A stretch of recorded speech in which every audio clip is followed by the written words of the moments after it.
JAT Chat, presented by the Journal of Athletic Training, the official journal of the National Athletic Trainers Association. I'm Dr. Shelby Baez, an assistant professor in the Department of Exercise and Sports Science at UNC Chapel Hill, and the co-host of JAT Chat with Dr. Kara Radzak. Today, I have the pleasure of being joined by Drs. Michelle Walaszek and Christopher Kuenze. Dr. Walaszek is a physical therapist, PhD candidate at the University of Virginia, and research associate at the Shirley Ryan Ability Lab. And Dr. Kuenze is an associate professor in the Department of Kinesiology at the University of Virginia. They are co-authors of Quadriceps Strength and Knee-Related Symptom State 6 months after ACL Reconstruction. Thank you so much for joining me today. Happy to be here, Shelby. Yeah. So starting off very broad for our listeners, what do we know about ACL reconstruction and quad strength in this population? Very broad question. Very broad question. I'll try to keep it as tight as I can. So in ACL population, quadriceps strength is a pretty common clinical outcome that we use to kind of track assessments, especially in return to sport. So there's kind of two ways that we look at the strength metric. So we look at individual limb strength, and then we also look at it as a metric of symmetry between the ACLR limb and the uninvolved limb.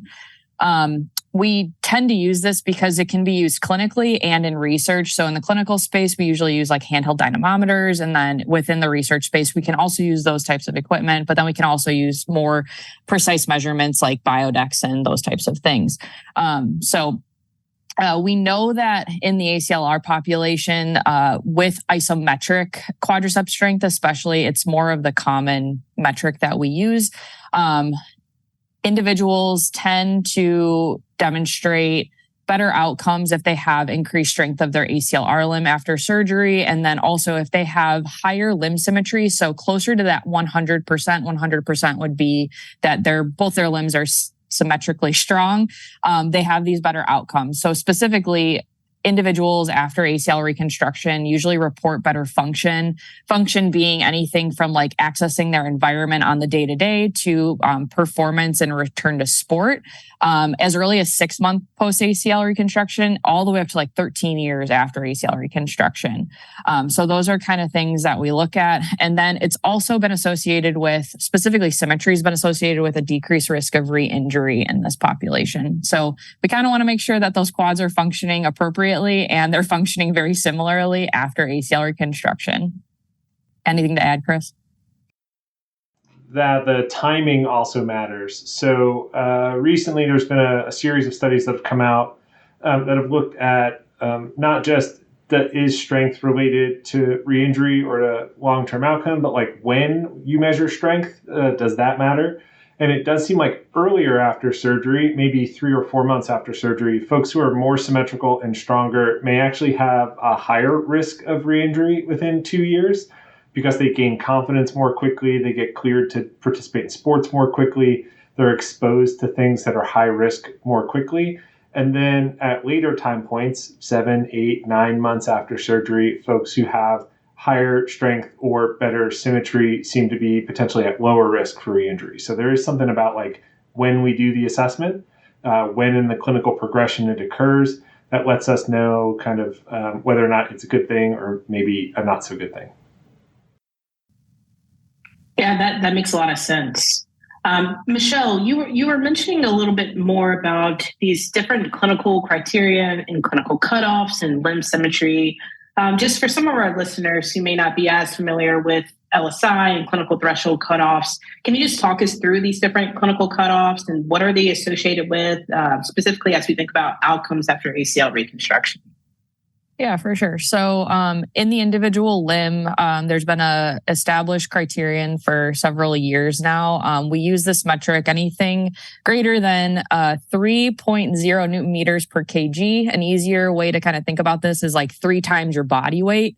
Anything above that is considered to be kind of this better outcome. And I'll let Chris kind of speak more to this since he was the author on that paper. I'll talk about kind of this limb symmetry index. So in the clinical space and the research space, we often use this 90% limb symmetry index cutoff. It's essentially just a metric looking at the ACLR limb function over the uninvolved limb function, multiplying it by 100 and getting a percentage. So we typically use this 90% cutoff in the clinical space for return to sport. It just kind of helps us track objectively how that ACLR limb is doing in relation to the uninvolved limb.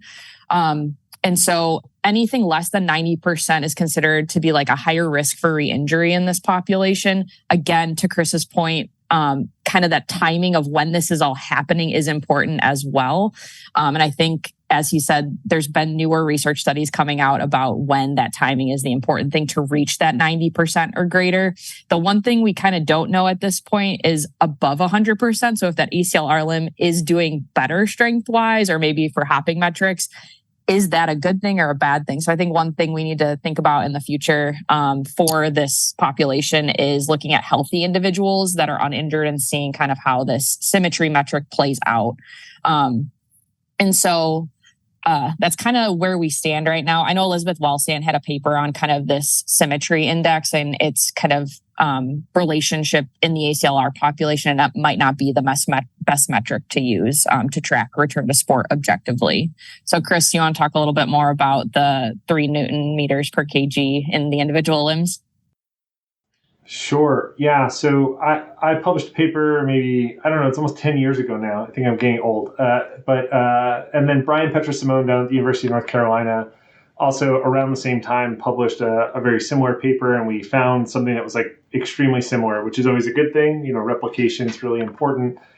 The 3.0 metric really came from looking at the association of quad strength in the ACLR limb to like knee-related function or knee symptoms. So it wasn't an idea that was related directly to risk of re-injury or to development of OA or even likelihood of return to sport at a later time. And so I always like to like put a big asterisk in front of the 3.0 metric because it means something, and it's been replicated now several other times since Brian and I initially published our papers around the same time. But I think trying to use that as like the end-all be-all metric is a bit challenging. It also doesn't take into account growth and development, maturation. You know, is it normal for a 16-year-old to be able to lift 3 times their body weight? It may not be. Or for a 55-year-old who's a weekend warrior. You know, these are things that we just don't really know. We have 2 projects going on right now where we're hoping to set some age-specific criteria for folks. But I completely agree with Michelle's point that, you know, having a better understanding of what a healthy person at a certain point in their life with a certain activity level, that really probably is our better static measure to use, or maybe some combination between a cutoff score and a healthy measure to give us an idea of like what's a normal range of values. Because Shelby, I can guess, you know, you're not a cutoff score lover. And part of the issue is that there's variability in every measure, right? There's always kind of this moving target or a range of targets that are acceptable. And so the 3.0 is a great little benchmark, but it's probably not meaningful in every patient or every population or at every time point after surgery. Yeah, so it sounds like just a lot of variability in how you can measure it, what we should be measuring, and how to make sense of quad strength after ACL reconstruction. But what was interesting in this paper is that you all included the symptom state to help to try and characterize quad strength. Can you just discuss what was the catalyst for the inclusion of this patient-reported function and symptom state to understand quad strength after ACL? So Englund et al. In 2003, they established this criteria that we used in this paper, and I'll kind of talk about it a little bit more in a bit. But essentially what they did was they wanted to look at this patient-centered metric. So like patient-reported metric of how these individuals are doing after this traumatic kind of experience in their knee. So basically what they did was they wanted to look at this metric to inform out seeking additional medical care for knee-related symptoms. So in the paper, we discuss it as clinical knee-related symptoms, and I'll kind of refer to that from now on. But essentially, they were looking to see and understand how patients specifically are feeling. So it's more of a subjective assessment, but in conjunction with an objective questionnaire that we often use in the ACL population. So they took the knee injury and osteoarthritis outcome score, or the KOOS, and they established kind of these breakdowns of where it occurs. And so there's kind of two pieces to that algorithm that they came up with. So the first one has to do with one of the 5 subscales of the KOOS. And so it has to do with the quality of life subscale. And then you have to meet certain metrics for the other 4 subscales. So that includes symptoms, pain, activities of daily living, and then sport and recreation.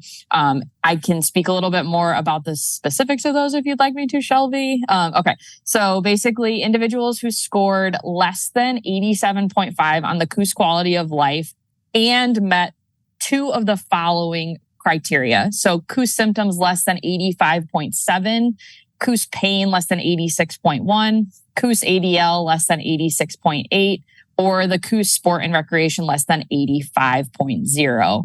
And so this is kind of a inclusive classification for these individuals, but it does kind of take into account or emphasize that quality of life a little bit more over the other 4 subscales. And that's basically the premise of this paper. We classified individuals in 2 different manners. We classified them based on their quadriceps strength and based on this clinical knee-related symptom state. I think I'm a little bit more familiar with the Luton criteria, and I know that criteria also had like a clinical examination and some imaging attached to it. Is it very similar as it relates to the England criteria to help us understand the symptom state? Yeah, so there is some similarities between them. I know that Dr. Matthew Harkey came out with a paper kind of looking at those 2 very recently. And so we chose the England criteria over the Luton just because it uses the KOOS, which is more commonly used in this return to sport assessment to kind of track progression throughout ACL reconstruction. And that's kind of where we decided it would be more clinically applicable to look at how these individuals are doing. And it's a lot easier to assess in the clinic rather than, like you said, the Luton criteria has all these other kind of more complex metrics to look at. And so we were just kind of looking for something that's more clinically applicable that clinicians can use, maybe with something they're already using for return to sport. And that's kind of where we came from. Chris, anything to add? Yeah, I think the other part was we were sort of looking at why the criteria were established. And the Luton criteria were really established as a kind of identification of early stages of osteoarthritis, which is very important in patients with ACL reconstruction. So like up to a third of patients will have early osteoarthritis within 10 years of ACL reconstruction and 50% within 20 years, which like for a 16-year-old is when they're 36, right? They probably have little kids running around at home, or they're just getting to kind of peak in their career at that point, and they've got arthritis, which is, a scary thought. But what we were really interested in was more just sort of a general symptom state. Like, does your knee bother you or doesn't bother you? Do you have pain? Do you feel limited in doing things? And that's really what the England criteria was developed for. Now, we could have a long conversation about how these criteria were validated, how they've been applied to things, which populations they seem to be more effective in or less effective in. But we thought like straightforward, simple, easy to understand, single questionnaire, just get to the point. We're not trying to make this any more complicated than it needs to. And I think that often can be a really helpful approach. While my mic is turned on, Shelby, one thing that you mentioned earlier was just around this kind of variability in assessing strength and like when do you do it and how do you do it. And I think the big take home, and I think Michelle would agree with me on this point, is like, just measure something. Like there are lots of ways to go about this. And for a long time in my clinical education and education for others, the manual muscle test was like the standard practice for strength assessment. And I think as a field, we've evolved beyond that in many ways. We sort of understand the limitations in a manual muscle test or why that might not be the most appropriate approach. But when it comes to strength assessment, if we're thinking about the physiology of the contraction, are there differences between an isometric and an isokinetic contraction? Of course there are. But using a tool that gives you a number that you can track over time in a reliable way is really sort of the most important thing. And so if that's a handheld dynamometer or an adapted handheld dynamometer like Terry Grindstaff or others have kind of shown how to stabilize it on a table, or whether it's using like a really inexpensive push-pull strain gauge that costs $100, like John Gutchis at James Madison has published some papers on how to adapt really inexpensive scales and tools to do strength assessment. Whatever it is, get a number so that you can track that number over time. Because with a manual muscle test, it's how strong you're feeling on a given day and how strong your patient's feeling on a given day, and whether you had your Wheaties and your coffee or not, influence how you perceive that test. Whereas it's really hard to trick a dynamometer. And so that's kind of why we push in that direction. I know it's more challenging and more complicated, kind of the opposite of what we just said about our COOS criteria, but getting a number is a really powerful thing. Yeah, I think one more point to add is test multiple times. So having one metric or one instance is not going to be indicative of kind of what that patient's actually doing, because they might not understand what you're asking them to do in the clinic, or maybe they're fearful of something. So just, I would say on top of that, objectively measure, but also measure multiple times in one instance. So if you're listening to this podcast right now, go ahead and dive into some of these resources and figure out how to objectively measure quad strength in your clinical practice. So I totally agree with both of what Chris and Michelle have said too. So really good take-home point identified there. So bringing it back to your article just a bit, what all did you find as it relates to isometric quad strength and quad strength symmetry as it's associated with clinical knee-related symptoms?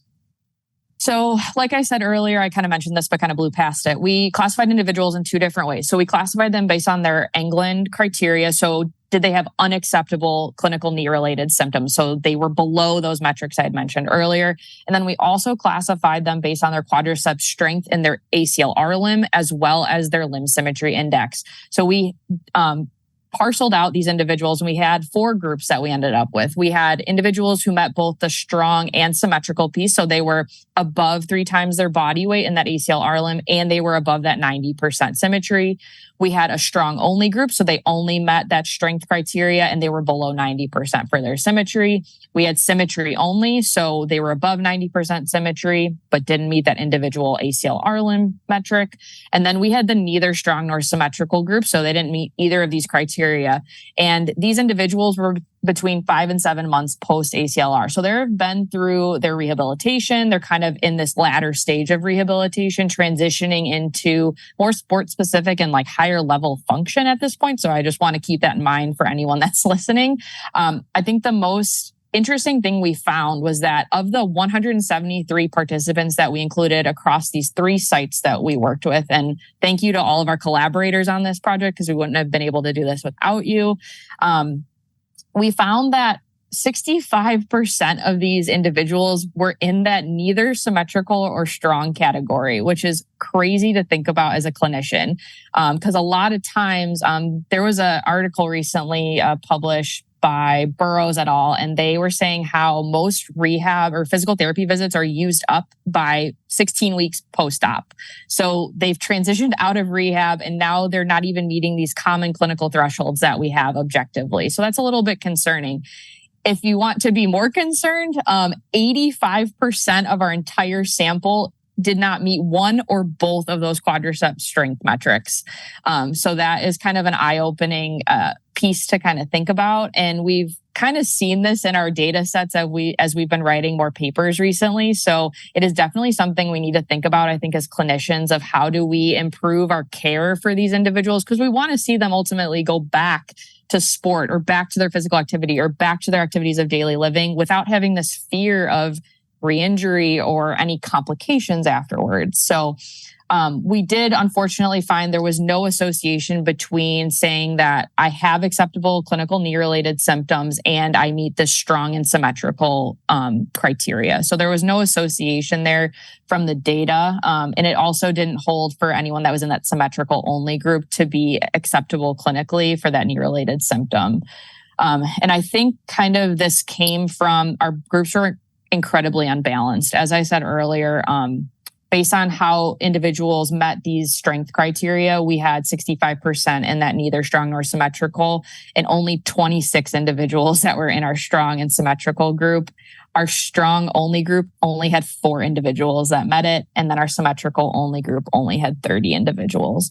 So I think this kind of unbalanced grouping was kind of the main player in what we found. However, I think it is important to know that this is, I think, pretty representative of the clinical population that we see. So kind of caveats there to think about.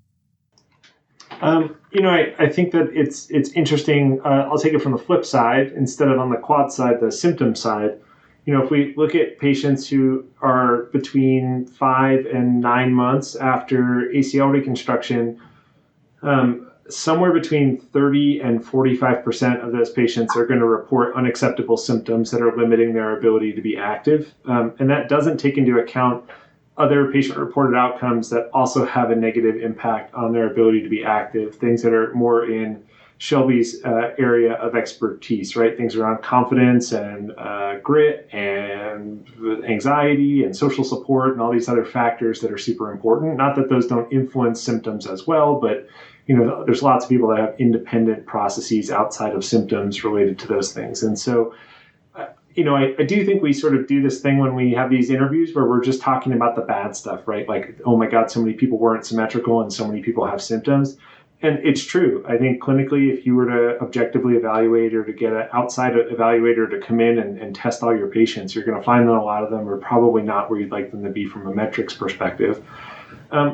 What's interesting, or what I think is good, is that, a lot of these patients are still pretty active after they've had surgery, and they have a pretty long active lifespan, and things in general seem to be pretty okay. I mean, it's a life-changing procedure that does a lot of trauma to the joint. And for the majority of patients, if you ask them at 1 year or 2 years after surgery, they would indicate that they were satisfied with the procedure and that they would do it again if they had the opportunity to, in order to address their concerns. So, again, not saying symptoms don't matter and that quad strength isn't important and that we shouldn't try to mitigate symptoms or reduce re-injury risk. But we do also want to, every once in a while, take a look at the good side of the coin and say a lot of patients are pretty happy with the way things went, and something seems to be going okay with their current care. We can definitely improve, but that's kind of where we are right now. So it sounds like definitely some areas for improvement, but also making sure we take the time to acknowledge that we're doing a good job and we just want to continue to provide the best care that we can for our patients moving forward. So based off of what you all have found in this article and about some of the conversations we've had today, what are the next steps? What's the next step? Future research or clinical practice? What would you recommend for a clinician to do based off of what you found in your paper? Yeah. So although our hypothesis didn't hold true, I think it's important for clinicians to consider that subjective and objective assessment throughout this process. And so whatever your clinic uses as those metrics, and, whenever you start testing, just make sure that you're not only getting that objective feedback. Obviously, we know from a physical therapy standpoint, billing, that's super important. However, we interact with our patients, athletic trainers, physical therapists, anyone who's in strength and conditioning. We see these individuals multiple times a week for several minutes a day. And so we want to make sure that we're hearing what they're saying, what their goals are. We want to be as specific as possible. So we also want to track that subjective, like, how are you feeling today and how are you feeling the next day, and kind of along this progression, so that we can continue to provide this quality care for them and this patient-specific care. They want to get back to activities that are salient to them. So we want to make those activities salient to us as well as clinicians. So like having this ability to combine the subjective and objective, I think, is the way that is most appropriate to address our patients, instead of just treating them as a number, treating them as an actual individual with their goals in mind. I think some of the things that have come out of this project, as well as some of the other projects we've worked on in our lab, is just kind of this understanding of what is normal. Like, what is normal in healthy individuals?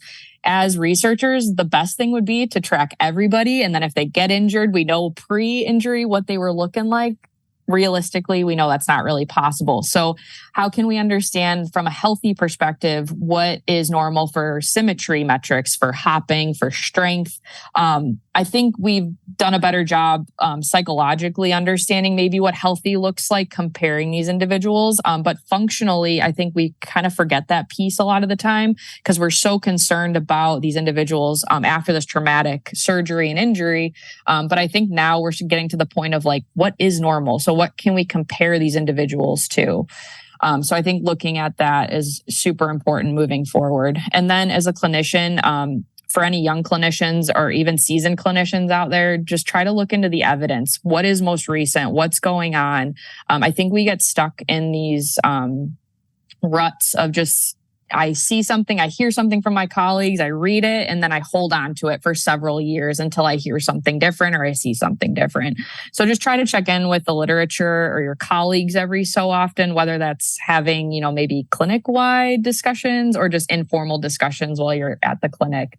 And for any young clinicians out there, don't be afraid to ask questions of those seasoned clinicians. They're going to be kind of your best resource for where to go, who to ask, conferences that you can attend and network, those types of things. So I think ultimately we all have this goal of getting our patients back to return to sport or return to physical activity or return to daily living with the highest quality of care in mind. And I know as a clinician, one of the things I struggled with is just time. You don't have enough time in the day with each patient one-on-one to kind of get at them, but how can we educate them beyond the clinic to send them home with home exercises and things that they can really hold on to and kind of take with them as they progress back on their own?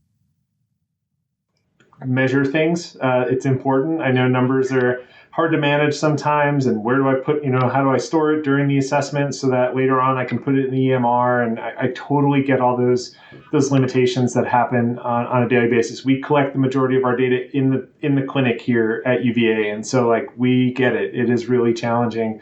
What I would say is that there are a lot of online tools now that make your life a lot easier. So the CUS is available in a fully interactive online form. You can have it open on a browser on your computer or a tablet.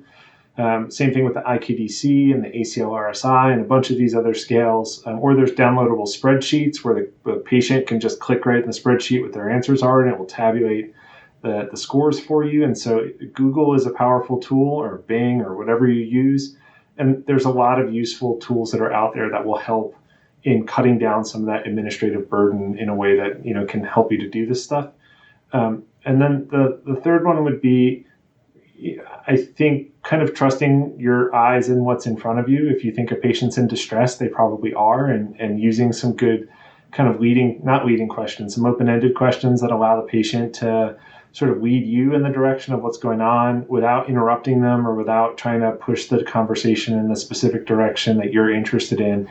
Even just for a minute or two goes a long way in getting understanding of what's actually going on with the patient. So measuring the CUS is awesome, but you can also just ask the right questions and get someone to tell you that their knee's been bothering you, or that they've had some symptoms or something that's popped up, or they mowed the lawn this weekend and their knee hurts as a result, right?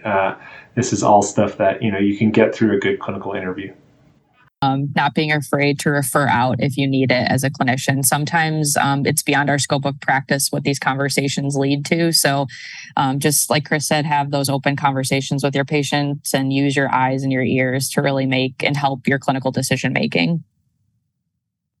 I just really love this underlying biopsychosocial approach to patient management that has occurred in our conversation, because that's really what I love discussing.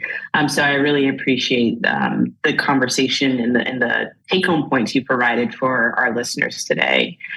Any other last-minute take-home points or conversation points? Anything you want to discuss from measuring any of the quad strength, the PROs? We created an online tool that's meant to help clinicians generate report cards for their patients based on their functional and patient-reported outcome measures. Right now at acldashboard.com, we have an interactive tool that'll let you do that for adolescent patients who are in that 5 to 7 month period after ACL reconstruction. It's based on data from about 800 patients.